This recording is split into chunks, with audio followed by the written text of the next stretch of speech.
How often do you think about the Oscars? I mean, really think about the Oscars. I know we all think about them for like 3 months at the start of the year when the race is actually on, but like, how often do you actually think about how many movies have won an Oscar? It's over 1,000 at this point, over 1,050 actually. They range in genre from sci-fi to horror to drama to comedy to drama to romance to drama to Jesus Christ. There's so many dramas, you guys. You don't even know. And they range in quality from genuine classics we still talk about to this day to hidden gems we've forgotten unfairly to genuinely some of the worst movies I've ever seen in my life. But all those movies are kind of a snapshot of where culture was at the time they won because they won Oscars, because they were considered big and important enough to be Oscar nominees, because the Academy saw something in them, even if we don't totally get it. So the premise of this podcast is this. Every episode, I will randomly determine an Oscar-winning movie, get two volunteer guests to talk about it with me, and we'll chat. The discussions will be a little free-form, a little loose. The only requirement for guests is that one of the three of us, either myself or one of my guests, has to be watching the movie for the first time. At least one. Sometimes it's all three of us. That's fairly common, actually, because a lot of these movies are more obscure than you might think. I would like to note that a movie's inclusion is not a recommendation of its quality. I saw the TV Glow, my favorite movie of 2024, didn't get nominated for any Oscars, whereas Amelia Perez, one of the worst pieces of shit I've ever seen in my life, won two. It's also not an endorsement of anyone who won an Oscar or was in an Oscar-winning movie. People who are cruel or thoughtless or racist or other forms of bigoted or absolute monsters have won Oscars. We sure all have a laundry list of those kind of people who have won awards, and I don't like that. I don't think anyone else does, but I don't think it's helping any of us to pretend that it's not the case, to pretend that these people didn't win their awards, and to pretend these movies don't exist. Even monsters can make great art sometimes, and even good people can make terrible art, so we're gonna find out what kind of movies win Oscars together. It's gonna take a while to examine them all. A lot of movies have already won Oscars, and it's not like they're stopping doing ceremonies while I'm doing my podcast. So I hope you want to come along. And with all of that in mind, I am your host, as always, Ellie McConney, and with me today is Justin Franklin. A belly button so refined your racist scientists could never hope to untangle it. Jesus Christ. And Krissy. You ever lay awake at night and wonder about the choices that you could have made in life and the ones that you've settled with to lead you to this point? You know what? I'll be honest. Yeah, this one did in fact make me lie awake and like knowing what I'm doing, because today, dear listeners, we are here today to talk about Life is Beautiful, the 1997 Italian film that won Best Actor, Best Foreign Language Film, and Best Music Original Dramatic Score at the 71st Academy Awards. and like, I'm usually miss like best foreign is where it's at. Yeah, there are exceptions. What can we say? But life is beautiful. What can it's what can we articulate other than the nominal pitch of the film? Nominal is quite it. As viewers may remember, this my last episode I did was Forrest Gump, and then I picked to do this next. So We gotta get you. Well, your first episode was Terminator 2. We gotta get you on another good episode. We gotta get you. hey, at least I watched the full movie this time. The audience didn't know that you hadn't watched the entirety of the movie. Like I didn't. That wasn't in the episode. All right. It's the hard hitting truth behind the curtain that we seek to show our audience. Much like this film reveals a truth within a truth, we're revealing to you now that we hypothetically watch the films we watch. Hypothetically, nothing. I would like to say, audience, that I have always watched the films I discuss. As have all of my guests. That was a one-time thing. No, I don't. I don't even know how to. Life is Beautiful is one of those movies that I first saw when I was like in high school. This is actually my third viewing. because it won all those awards. You know, it got Best Actor. Do you know how many foreign films win Best Actor? It's not many. This was literally the second it ever happened. Yeah, Parasite, the fucking most winningest foreign film of all time, didn't even get its actors nominated. So I'm like, there must be something I'm missing here. There absolutely must. And no, I don't think it works for me. And I admit, I was kind of hoping to get a defender on this one, but from the way you were talking about it, Krissy, I don't think that's going to be you today. Could you repeat? I heard my name cute, but I'm eating a cotton candy lollipop right now, and I crunched it, so I didn't hear a word you said. I was saying that like I was hoping I could get a defender of this movie, but based on the way you've been talking about it in the chat, I don't think that's going to be you. I like it. It was a good movie. You did? Okay. I do not. I find it every time I've watched it, I felt like I'm losing my mind a little bit. Does that make sense? Oh no, it was painful. It wasn't great, but Krissy, you fascinate me. maybe I don't like this movie. I, much like this film being Schopenhauer's greatest warrior, will stand up and defend it from all comers. All right, Justin, take it away. Defend it to me.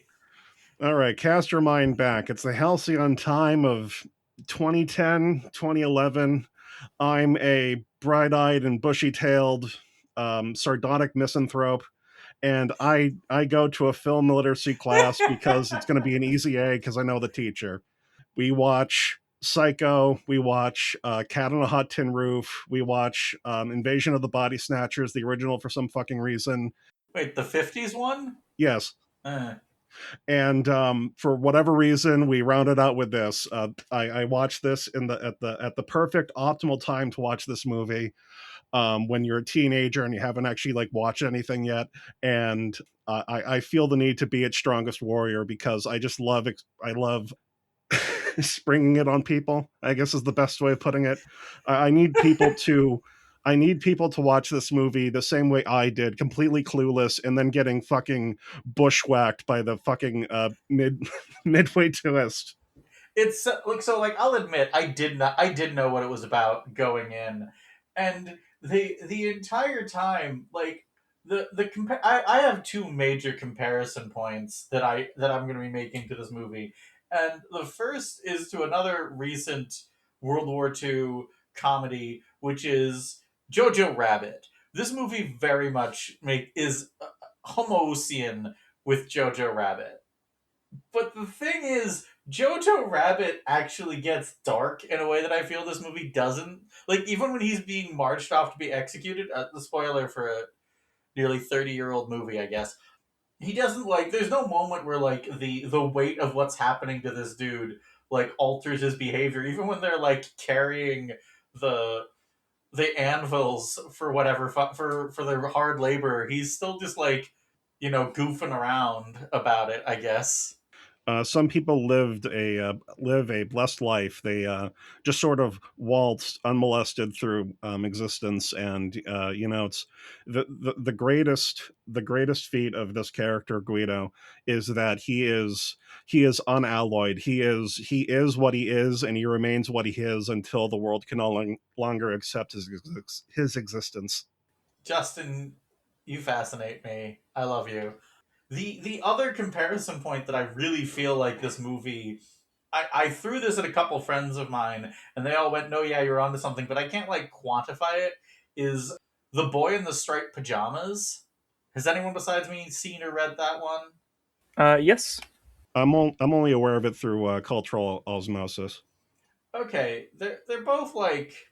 So I don't think I'm being too rude when I say this movie is not about World War II as a whole. It's about the Holocaust. That's why I'm not like comparing it to like Catch 22, which is a great book. Hot take, I know, but it's about there's like a solid, I want to say, 15-minute stretch spent in Italy under wartime before he's carted off to concentration camp. And it does not engage with what Italy in 1944 looked like. You know what I mean? Like, They've got food. These like underclass people have a full table. Like, come on, guys. Even America wasn't doing that great at that point. Yeah, because like the movie opens and it's set in 1939, and then literally halfway in the movie has a time skip, in the anime parlance, and they have a kid, and the kid is at least 4 or 5, so like they're near the end of the war anyway, and there doesn't seem to be anything different than what they were already experiencing. Because even in the pre-time, we still have like brown shirts, we still have, vandalism and other signs that it's happening, but it's all superfluous. It's all in the background for the most part. So like the Boy in the Striped Pajamas is another movie that is, or book, I guess. I'm more familiar with the book, but I did see the movie once. They're both quite bad. Yes, the movie is quite worse than the book, I would say. And neither of them are very good. Even before the author just decided, you know what, today I will be a massive transphobe. Completely unforced error, sir. But it's one of those things that sort of like imagines atrocities in a very kind of childish way. You know what I mean? Yeah, it's one of those things where they have a valiant point that they want to make, and it is a good point. It's a rightful point, and it does make sense. But they just don't go about it well at all, and they just kind of lose themselves around the second half. Like, isn't the whole point with the Boy in the Striped Pajamas, or at least my understanding of like why it's liked slash reviled for the same reason? It's that it's doing the German people, they were just ignorant of what's going on, because the boy, even though he lives right next to an internment camp, he can't like context clue his way into like figuring out what the fuck's up. He just sort of accepts that the kid who is getting more and more emaciated is like, oh, he's just like that, I guess. Like, is that right? Well, it's that, and then the other main thing is that he just never fuck, he just never fucking helps him. He just kind of leaves him and accepts whenever he's in pain, and I fucking hate that book. Justin is correct about like what the book is kind of like, and there's a very good Big Joel video on it. Shout out Big Joel.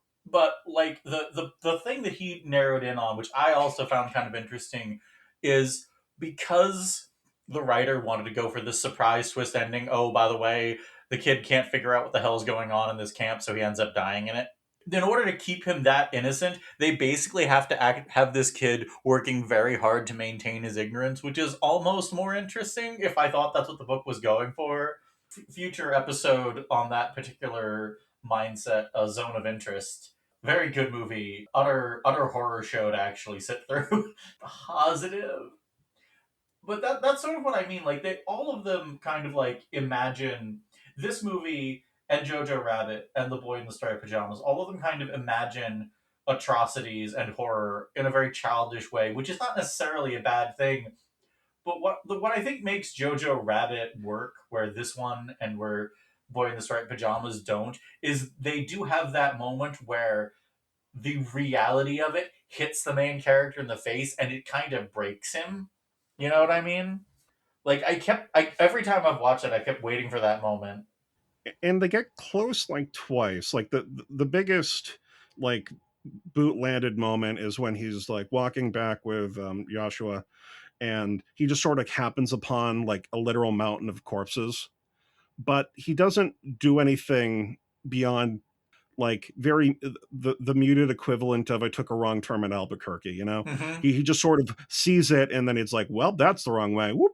Yeah, and there's also another moment that I quite liked, and if they'd had a couple more moments like this, or if the actor Roberto Benigni, who also directed, I think he is the original Sin in this movie. He cannot do dramatic stuff very well. He there's a moment where he's like been talking with this doctor who he knew on the outside, and he thinks that the doctor is going to help him, and it turns out the doctor just wants his help with a riddle. That moment I like quite a lot. That and the conversation at the dinner table earlier in the film where they're like discussing eugenics, but they're like complaining that it's too hard of a math problem for for their like 7-year-old to solve. Yeah, it's always been one of my favorite gags from the thing or from the film. It's like, can you believe that they're showing this problem to 7-year-olds? It's far too complex. Yeah, that's the sort of stuff that I kind of wanted more out of, just the casual horror of the situation, which they don't really do much. And like the closest I can think of, like they don't make explicit mention of it, but like the way I've always read like the grandmother character who basically isn't in the movie, but Dora's mother, I don't know if she's like aware of what's about to happen, but like Dora isn't Jewish, and so she's not on the list. And Dora like volunteers to go onto the train anyway. But it almost feels like the grandmother is coming back into their lives because they want to give them an out. It's just that they do it too late.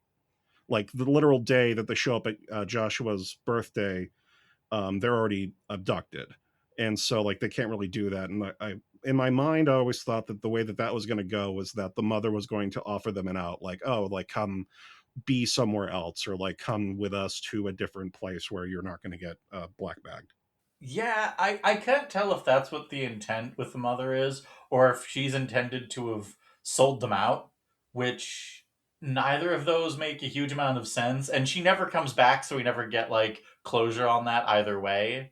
I mean, there's a few characters that just sort of that they exist to introduce something, or that they are there to facilitate some event, and then they vanish from the plot. Like the millisecond that they no longer need the romantic rival, he disappears from the plot. The moment that they no longer need Guido's poet friend, he evaporates from the plot.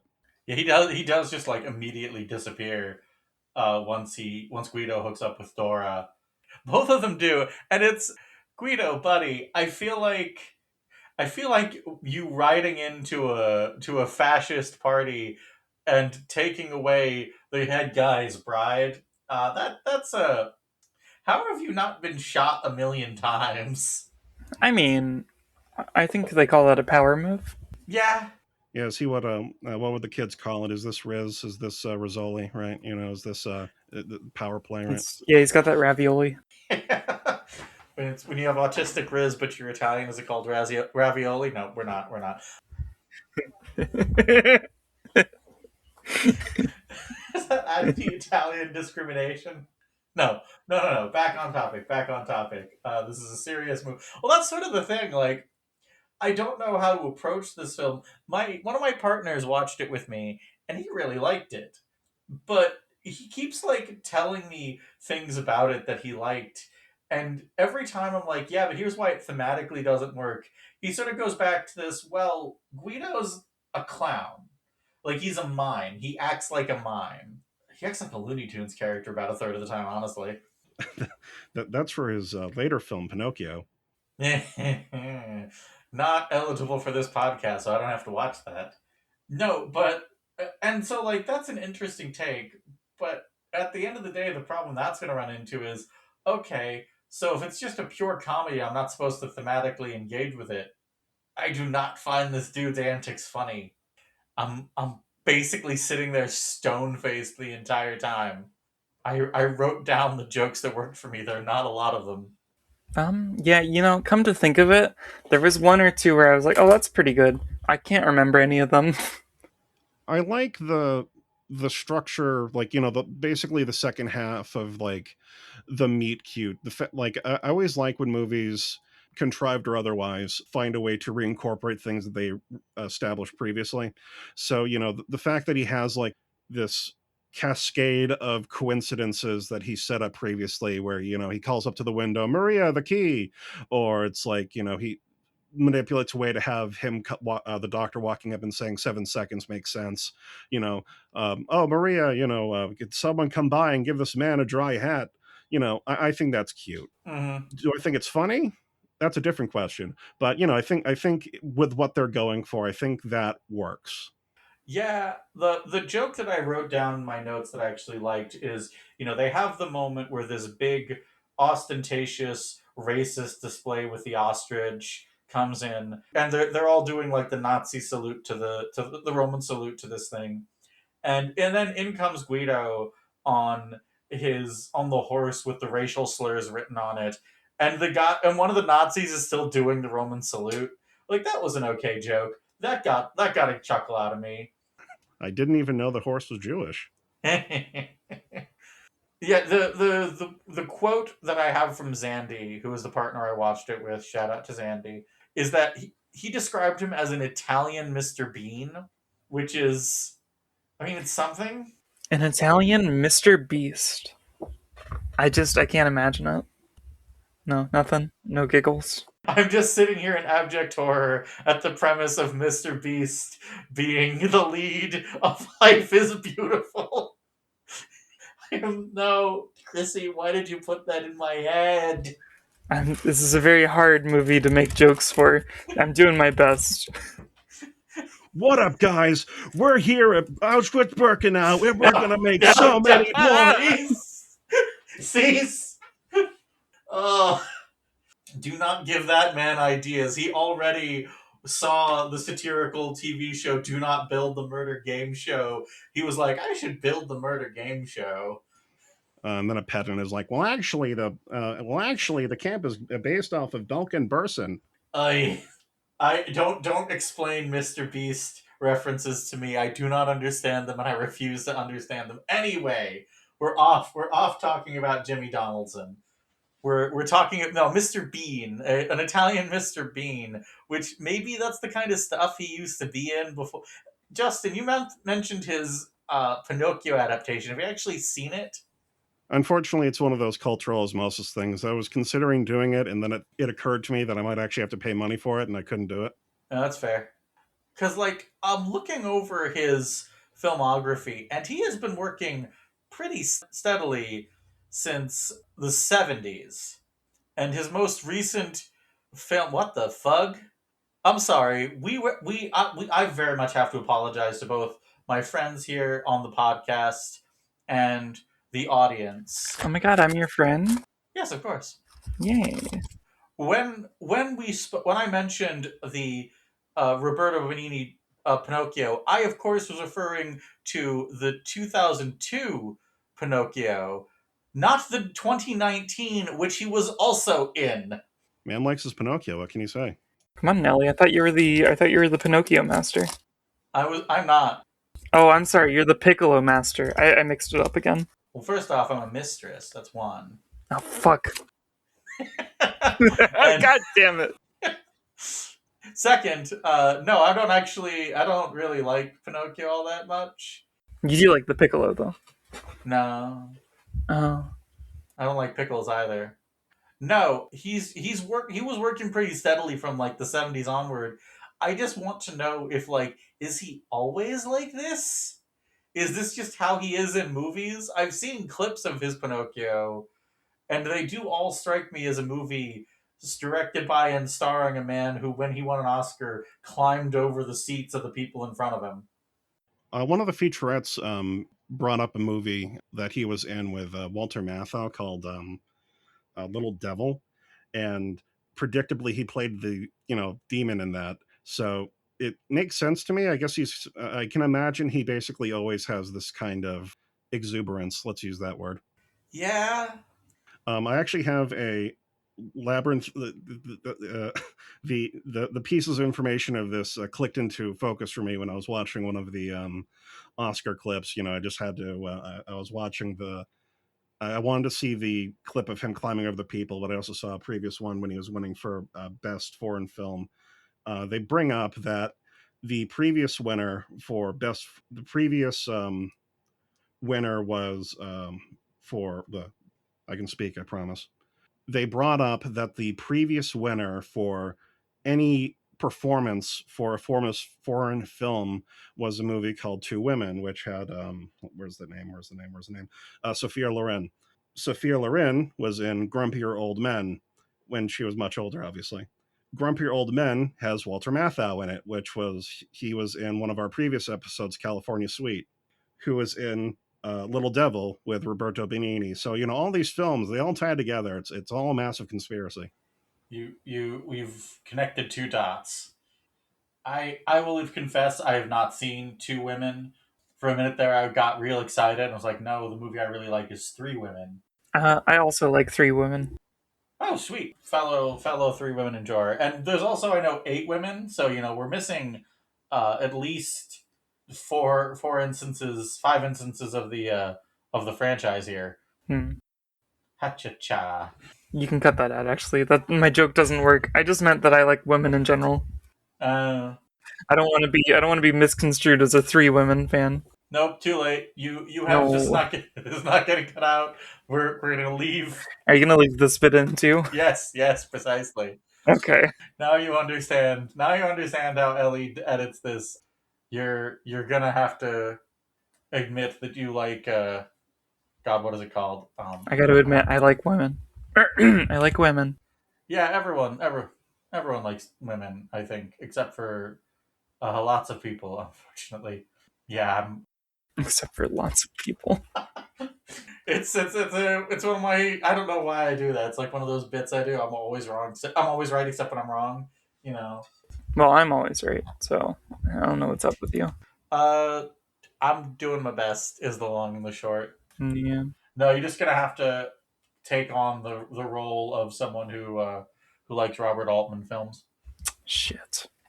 If it helps, it has one of my favorite behind the scenes pictures of any movie of all time. It's a great movie, by the way. We're as long as we're completely off topic and I'm talking about this. Three Women, great film. But I am gonna have to post a picture of a behind the scenes on Three Women in the Discord chat so I can get some audio reactions from Justin and Krissy. So there we are.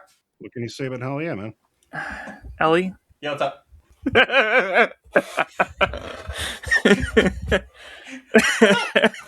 Ellie, I only see maybe 1.5 women in this picture. What are you trying to? Are you trying to play me a fool? No, back on topic. We're talking about Life is Beautiful for our sins. We're talking about Life is Beautiful.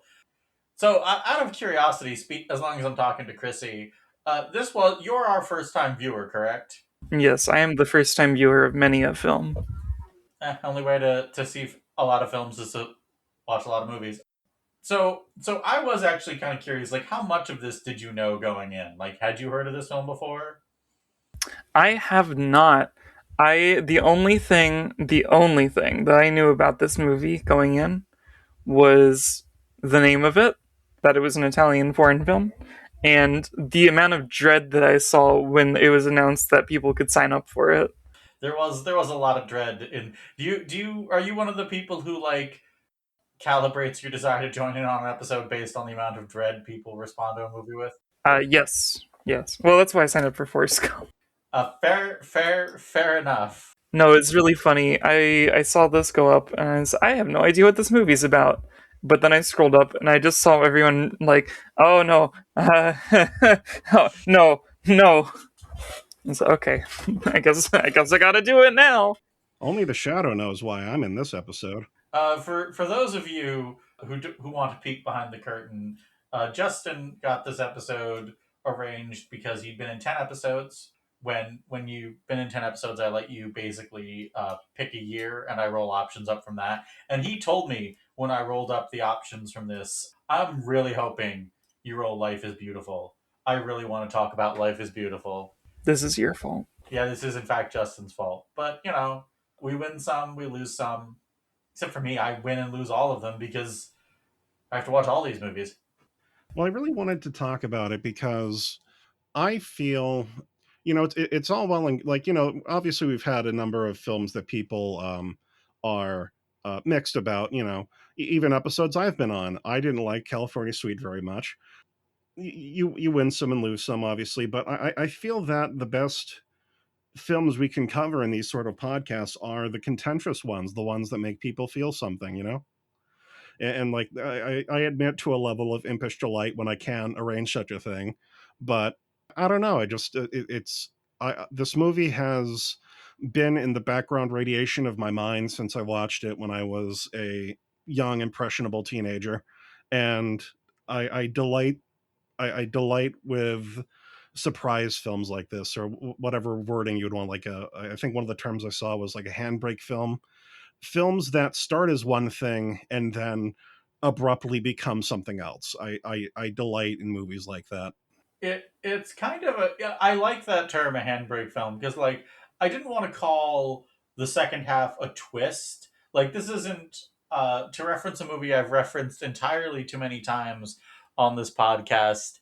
This isn't like Remember Me, where it's, you know, a totally normal. Ellie, can you use a different example, please?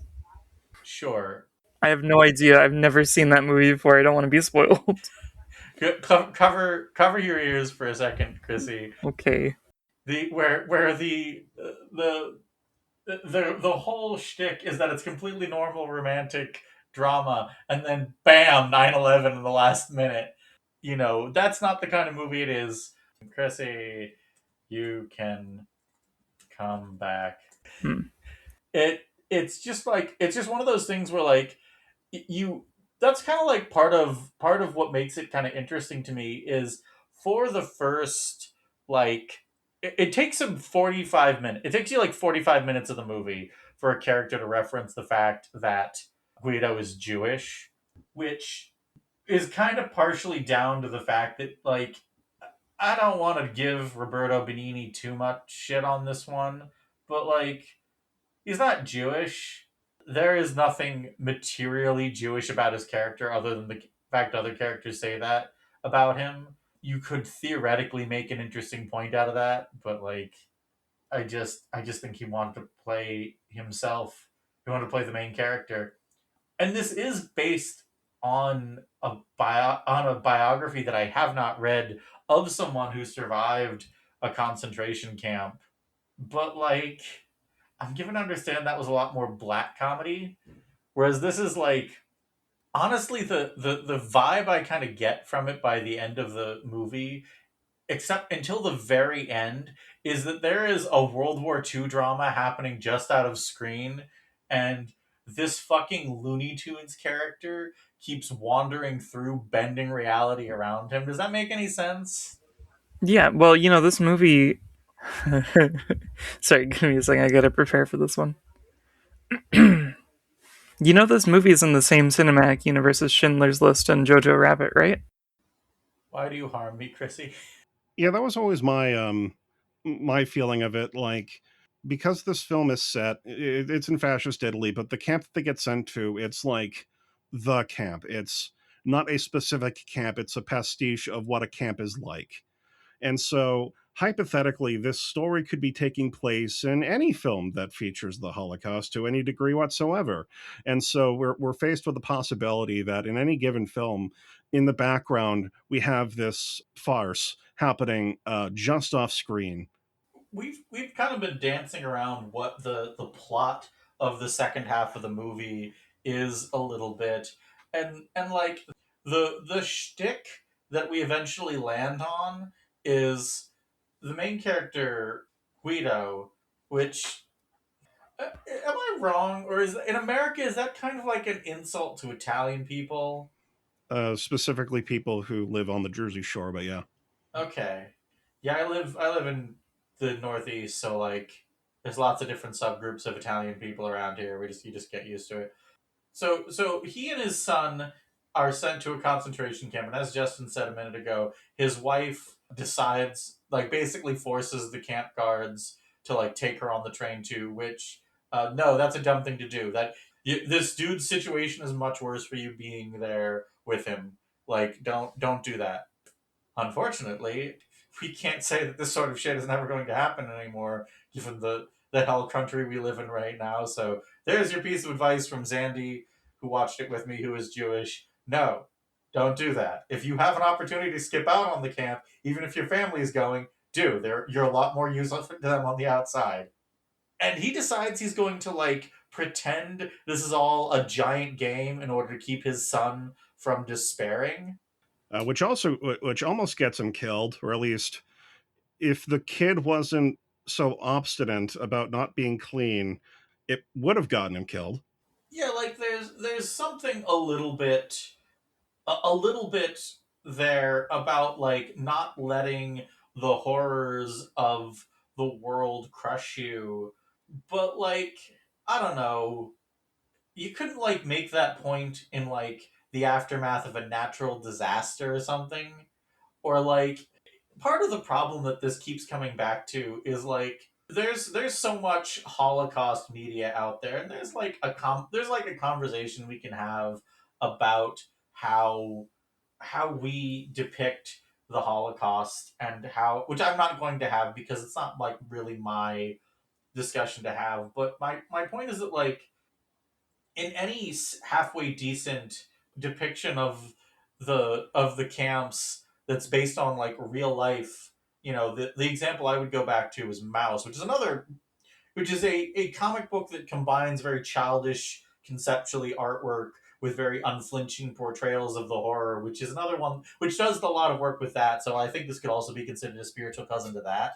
Well, the main thing with Mouse is that the artwork is inherently cartoonish, but the thing that is they never they never downplay anything. They're always very stark about what everything is like, including the survivor. Like the main thing I remember about Mouse is that the artist's father is kind of a piece of is kind of a bastard, just because of how his experiences like shift his perspective. He's like very abrasive, he's very combative with his son, and so there are multiple scenes in Mouse where he's like arguing with his father just because his father has a mindset that is irrevocably framed by his experiences that he lived through.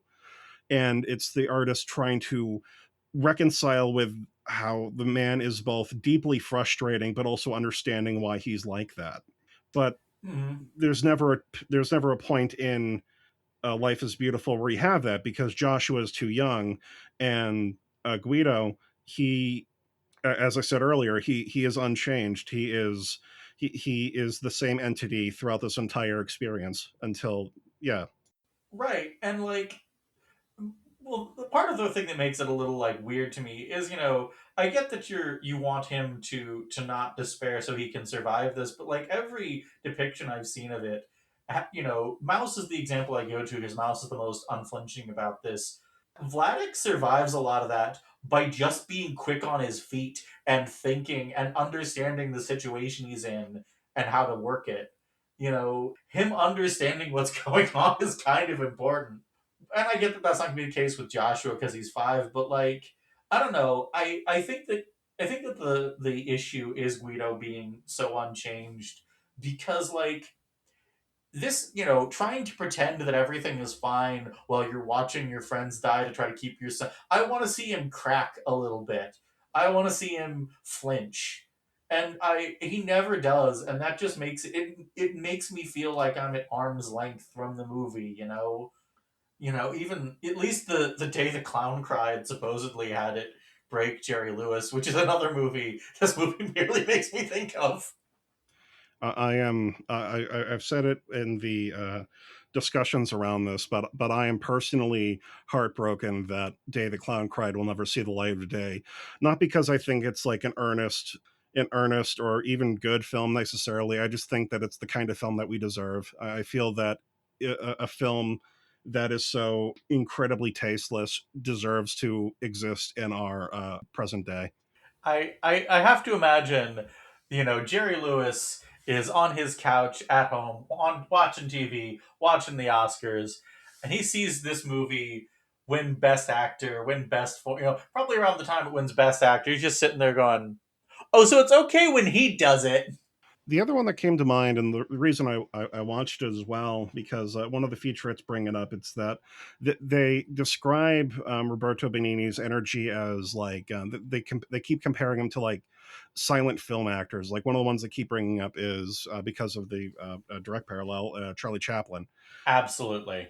So they're they keep comparing that energy he's exuding to something like The Great Dictator, which doesn't I hadn't watched it before I watched it, within the last handful of days, and in my mind I expected them to switch sooner. I didn't expect that to be like ending of the film. I expect like the two characters Charlie Chaplin plays in that movie stay separate the entire time. They literally never meet. But it's funny to me that I'm trying to remember the year it came out, but a Great Dictator came out during the war, right? It did. It was like I want to say it was like 41. I actually think America wasn't in the war yet. It was 1940. So yeah, America was not in the war just yet. And in retrospect, Charlie Chaplin's like, well, I probably wouldn't have made it if I had known the truth. Because there's a whole bit after the barber is captured that he literally goes to a concentration camp and he like sends a letter to not Austria to communicate with his love interest. And he's like, yeah, you know, if I had known, I probably wouldn't have even done the film. And here we have, you know, 50 odd years later, Roberto Benigni swooping in, you know, here's the next Charlie Chaplin guy. He's going to do it right. That's there's this. How do I put this? There's this Lindsay Ellis joke that I was always very fond of, which was kind of sideways about Anastasia, the movie. I presume someone besides me here has seen that one. And it was also a little bit about Titanic, which is, we have this real horrible event, and here's this, like, in Anastasia's case, this animated kids movie about it with like a singing where like this real person, Rasputin, who really did die, and Anastasia is like has a bat sidekick, and Anastasia, a real person who like got shot to death in her home, got and we can talk about the degree to which the czars had that coming at that point, but that's still like the case. This Anastasia was a real person. She did really get shot. And here's this animated kids movie where she like goes on a magical train adventure, whatever the fuck. And the joke Lindsay Ellis made that I've always been kind of fond of is, you think in like 50, 60 years we're gonna have an equivalent of that for like the Diary of Anne Frank? You know, if we're just gonna let time and distance just like numb that so much that we're gonna end up making kids movies about it. And I guess we'd already kind of reached there.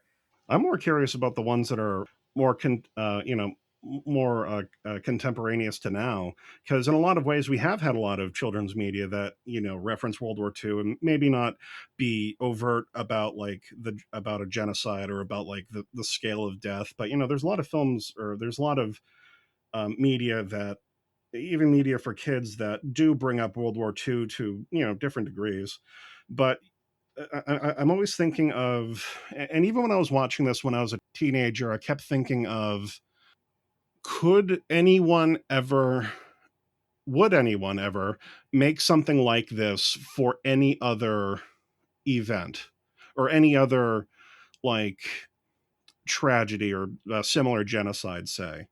Because like, there's a million different ways you can make it horrifically tasteless by bringing up a film I brought up earlier, California Suite, but it's Hotel Rwanda. Just something completely. The California Suite in the Hotel Rwanda, Christ. Something like that, or like you have oh, it's Romeo and Juliet, but it's during the Cambodian genocide, or Darfur, or the one happening in the one happening in Palestine. I can't imagine this kind of film being made, but at the same time, I have to imagine that it will eventually exist. I mean, the premise that time kind of dulls a lot of wounds, you know, is both true and untrue. Like, if you want to say an animated kids movie about a horrific crime, I mean, Pocahontas already kind of existed at this point. At the point this movie came out, and we're kind of, and we made movies about, famously Rambo 2 is basically just a Vietnam revenge fantasy for Americans, and it's still so interesting to me as like we need to get back at Vietnam for beating us, and not like, man, we were kind of the bad guys in that one, huh? We kind of deserve to lose that. And I don't know, I think that like World War II, and in broad strokes, and the Holocaust in specific, it is, I've made a lot of cracks in my time running this podcast, and we've only been running for like 60, 70 episodes at this point, but we've covered movies with World War II looming over them to one degree or another so many times. You look at the movies that won Oscars at the 71st Academy Awards, Best Director, Saving Private Ryan, also nominated Terrence Malick for The Thin Red Line. Life is Beautiful, about the Holocaust. You've got The Last Days, which is also about the Holocaust. America, media in general, and American media in specific, is so obsessed with World War II. Where are we even, we're already made a bunch of kind of doofy shoot 'em up games for teenagers about World War II. Why not? Why what are we holding so sacrosanct that we're not gonna make a kids movie about World War II? Fuck it, we're there. Culture is dead. I would actually no, I would support the Disney movie about World War II. There is a Disney movie about World War II. Yeah, they made propaganda films at the time. Yeah, wait, what am I talking about? Yeah, you're right, they did. Wait, can I loop back on this? I can think of a better joke. No, go ahead. Okay, give me a second. Take your time. I would watch the DreamWorks World War II movie. Bunch of American soldiers with the fucking DreamWorks face. Yeah. Jesus Christ. Well, even even propaganda films that they had during that time, like I've seen some of them, or I've watched some of them just because I've seen videos about them. But the one that always comes to mind is it's this really fucking stupid one called Hitler Dead or Alive. The pitch is that it's like, man, we really got to nail that Hitler guy. I know, let's hire some gangsters to assassinate him. So they get some like Chicago mobsters they put a hit out on Hitler, and so they have like 3 mobsters infiltrate Germany, and they're told, well, you see, when Hitler was fighting in World War I, he received a distinctive wound on his upper lip. There is a scar. You merely must, when you capture the real Hitler, you can shave his mustache and will reveal his scar. And they end up capturing Hitler. They shave him, and because he no longer has his distinctive mustache, they, much like the ending to The Great Dictator, they execute him because they think he's just some random schmuck. And something as goofy as that admittedly was made around that same time. So again, they probably, the general public didn't know to the degree of murder, the degree of death necessarily. But if you can make something like that about a person who is at the time still alive, I can't imagine why we couldn't make something like that. I mean, I remember the lead into like the Iraq and Afghanistan wars. We were doing all sorts of weird propaganda films. You remember Courtesy of the Red, White, and Blue? I'm not going to get too far into the World War II propaganda films. Arguably, they are more inextricable from the Oscars than any other subgenre. The first ever Best Documentary Feature award was all what gave it out to 4 movies in one year, and they were all World War II propaganda movies. Hooray! Hollywood and the military, they're deeply intertwined. Well, now I'm just thinking about a Happy Madison film about Abu Ghraib. I mean, they made Don't Mess with the Zohan. Like, what are we doing here?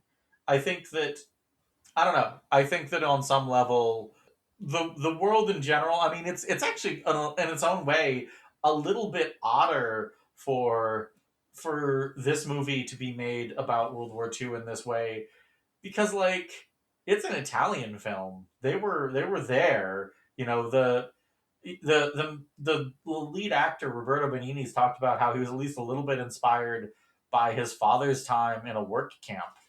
I mean, even mentioning that, like, well, oh God, I've seen a couple episodes when I was a child, but like in terms of World War II media for kids as well, it just popped in my mind. Something like Hogan's Heroes. Hmm. It's a sitcom about a POW camp, and then you have oh God, what was his name, like Colonel Klink, and these other buffoonish Nazi guys, and for years and years and years, you have Nazis as sort of the generic bad guy that you can slot into anything that people are going to dislike because obviously you hate Nazis and fascism in general. I guess it's not really necessarily a thing people automatically agree with anymore, but that's modernity for you. But something like Hogan's Heroes isn't any more something like Hogan's Heroes isn't any more zany than what's in this movie necessarily.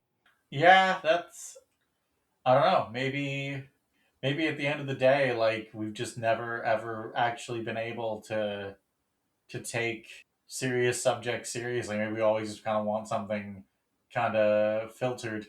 It's, we're sitting here talking about talking about how this won all these awards, but it's also worth acknowledging this movie was a huge fucking hit.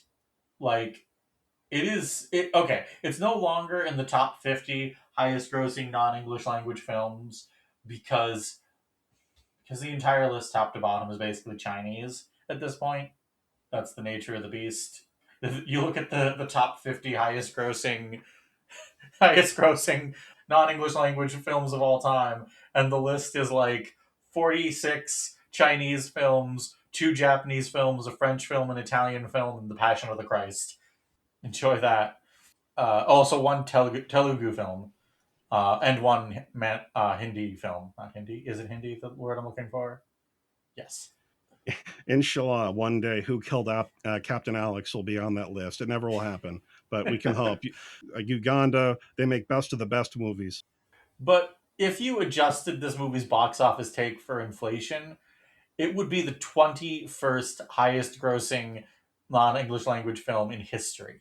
Would it have 1,000 points in the box office? At least that many. Ooh. I wasn't expecting that one. Sorry, I'm sitting here while you're talking about the box office rankings. I'm just thinking about the tank. I'm just thinking about the tank. Manifested that tank, I'll give him that. He really did. Must have been manifesting the twink as well. Even though my grasp of European philosophy is not the greatest, I don't know if Schopenhauer would actually like this movie that much, but by God, are they Schopenhauer's greatest warriors? I feel like, if Guido doesn't die, he lives, he goes on to invent like The Secret 50 years early. We're not gonna talk about The Secret.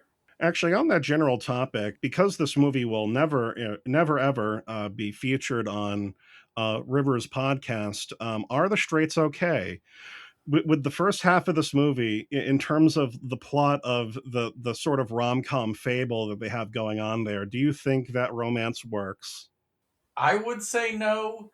I will acknowledge as part of this a statement that I am in fact a huge lesbian, but like, I would not go for that man if he was acting like that. Like, I'd be like, how about you?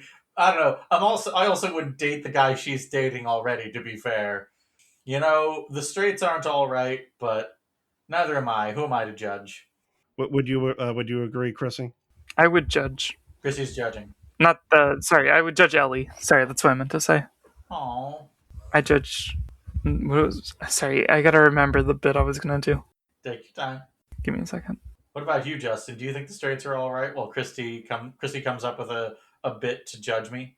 In the logic of the fable, in the logic of the thing that they're trying to do here, I guess the romance has to work because the plot needs to happen. But in terms of like, am I convinced? It's always been a difficult thing because romance in films never really. I get it at a conceptual level. Like, I understand that these people are into each other. It just doesn't really understand to me how. From my perspective, this guy basically seems like a stalker, and he's just sort of like he is using the power of manifestation to warp reality around him to get the things that he wants. And I mean, I guess I have to land on no then, because there are just so many there's just so many weird coincidences, like he breaks into her place of work. He's not really stalking her intentionally, but they keep having these meet cutes where they are falling for each other. And at the very least, she seems to be into him, at least until the moment that he kidnaps her. But that's again taking what's happening seriously and not as part of a broader comedy. So if you're treating it like a comedy, then obviously it's just a farce. So you shouldn't be taking him kidnapping her as the thing that he's doing. MST3K mantra, I suppose. I think you're onto something. I think it is. This is the C plot of the film. I think it is actually meant to be taken seriously. This film actually does have a lot of themes of manifesting things. The tank. That was just kind of, how the hell was there supposed to be just a tank randomly pulling through as the moment the child got out of the box? I think he definitely manifested it. I completely agree. A lot of the early movie in the first part of it, definitely some kind of psionic power. I don't know. I think it's in the patriarchy.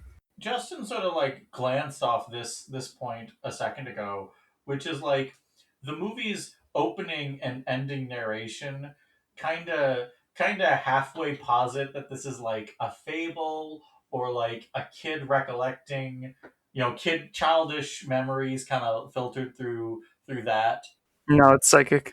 Insert Team Four Star joke. How were you aware of the things you weren't there for? But Yeah, the first half of the movie I could be like, well, his mom told him about that. There's a lot of stuff in the second half of the movie where like Guido did not tell his wife about what happened there. But skipping over like logical inconsistency, but I'm not gonna like pick apart the logic of a fable. I'm not that shit yet. I don't know, man. Make it feel like a fable. Make it feel a little more unreal. Make everyone act a little unreal. That's actually one of the strengths that like Jojo Rabbit has.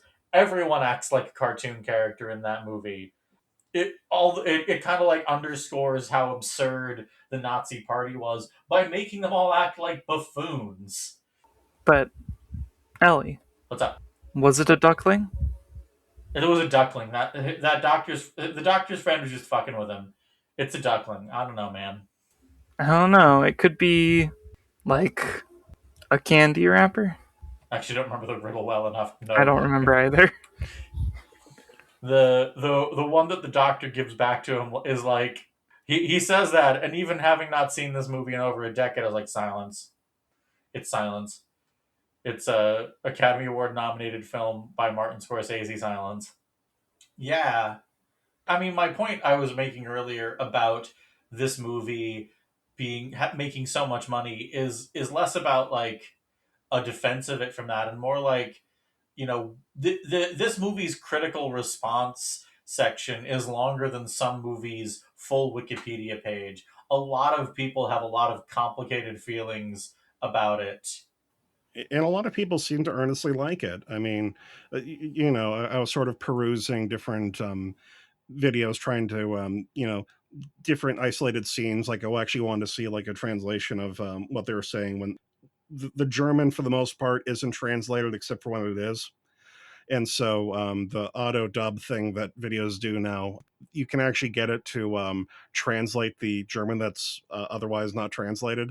And obviously they're saying what you think they're saying, but it was just interesting to see. But like, yeah, most of the comments on those videos are like, "Oh, this movie made me so weepy. This movie is like one of my favorites of all time." And I don't deny that those people earnestly believe those things. I just my enjoyment of this movie is for completely very cynical reasons, and I can't engage with this movie, I guess, earnestly like that. Mm-hmm. Yeah, that's kind of what I ended up like. As I said, Zandy really liked it, and obviously I like him a lot. But it didn't click for me. Nothing. It never had a moment where I like got drawn in or started finding it funny. I think a lot of it is going to come down to whether or not you find Guido's antics charming or funny or not. If you don't, then the movie just doesn't fucking work.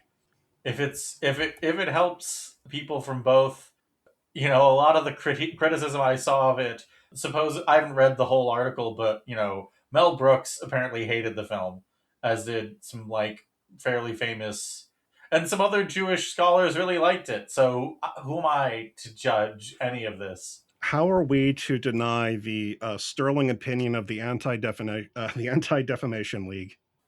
Yep.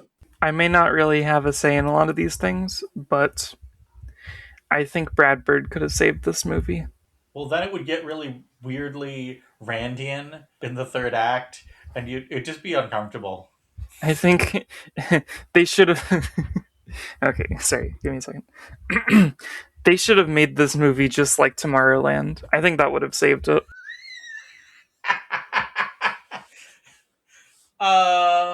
Tomorrowland. Noted film. Ellie, you know of Tomorrowland? 2015's Disney's Tomorrowland? I have in fact seen Disney's Tomorrowland. I saw Disney's Tomorrowland in theaters. Oh, my dear, I also saw Disney's Tomorrowland in theaters. It's We have much to discuss. if someday I'm gonna roll up The Incredibles and we're gonna have to talk about how that film descends into some like weird objectivism stuff in the third act. But man, it's got nothing on Tomorrowland. Yeah, I gotta start ranking up those 30 guest episodes so I can force you to talk about Tomorrowland. Tomorrowland is not eligible for this podcast. Well, it's like it's like every single anime, or like at least most shonen anime. Eugenics are okay; they're correct. Bleach does it. Dragon Ball Z does it. Naruto does it. If you have good parents, you're going to be even better. That's how that works. That's what the scientists that Guido quotes when he briefly invades the school. Speaking of actions that he would take that would, in any reasonable setting, get him fucking shot. Fascist Italy, known for being totally chill about you impersonating a government official. Well, it's fascist Italy. It's not, American campuses, so there isn't going to be like a school shooting or anything. Oof. And since we've descended into discussing noted film Tomorrowland, any final thoughts from anyone? The uncle character, he says something that I don't know. Speak like from an armchair philosophy perspective. I understand it's sort of like a through line for some sort of passive resistance thing, but it didn't really seem to work out for him. After the brown shirts break into their house, Guido asks him, he's like, hey, why didn't you shout out for help? Why didn't you do anything? And his retort is that silence is the most powerful cry. And seeing how the film progresses, you can see how effective that was. Or are you just listening back to it?